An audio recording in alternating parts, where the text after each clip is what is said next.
So I had one of these at work that we use, and I got one for at home because I like it so much. So you can see it's off right now, and I like that you can just open the top and it goes on. Take out my pod, and I have not used this yet this morning. I'll push the button, and it's pretty amazing how quickly it heats up and I get coffee, because my other Keurigs take a while to heat up. Look at how quickly that water's coming out, and it wasn't turned on previously, so it's warming up as it goes. I would say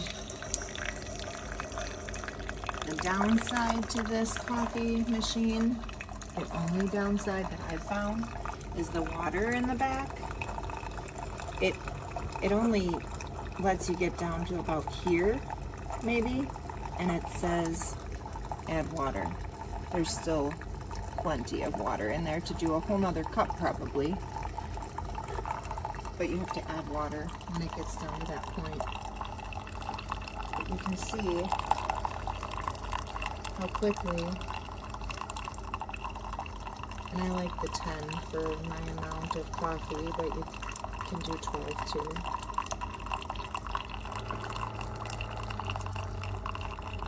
It's not really loud.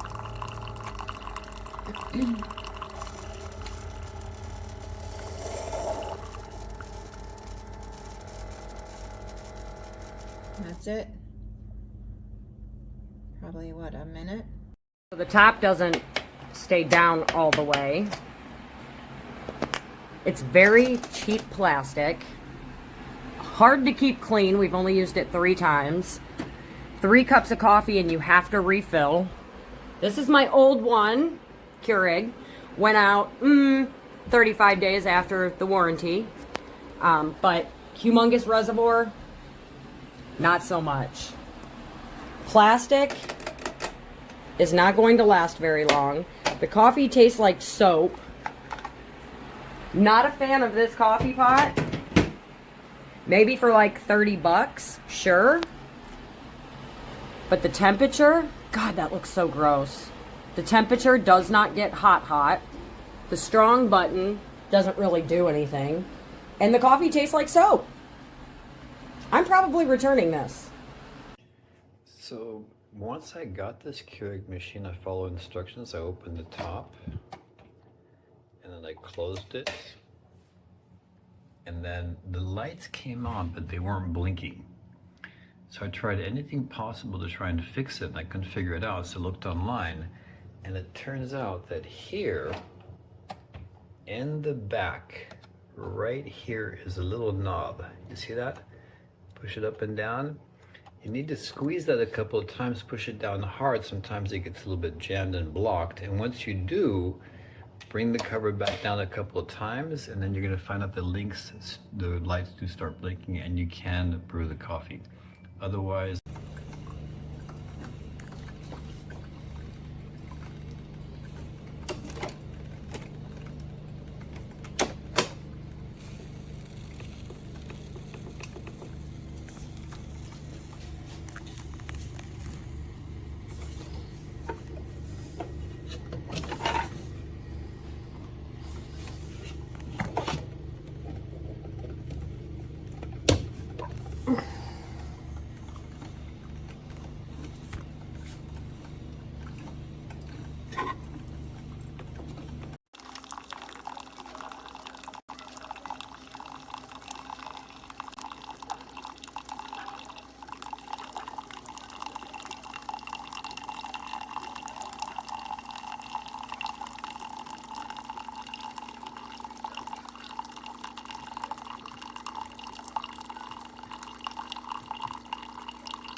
Well, my old larger Keurig finally died, and I ended up buying this smaller Keurig, which has been great. You put the water back here.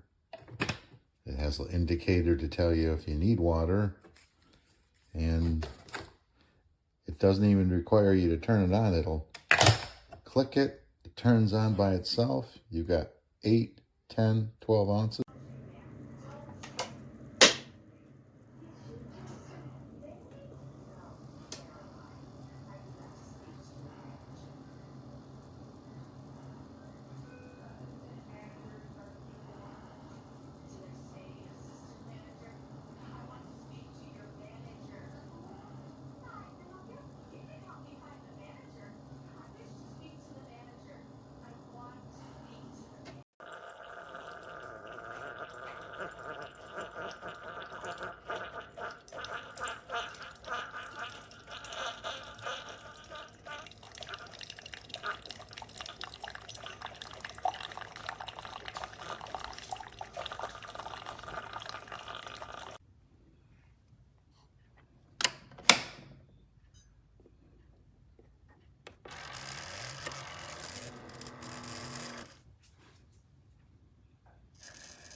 So yesterday I received this Keurig device.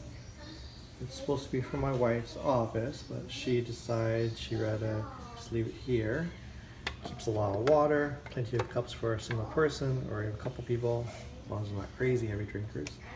All seems to be working well. There's a little thingamajig goes in there with a little spike. For the price and for the cost, really nice. Very simple, not too big, not complicated or anything like that. Tells you how to brew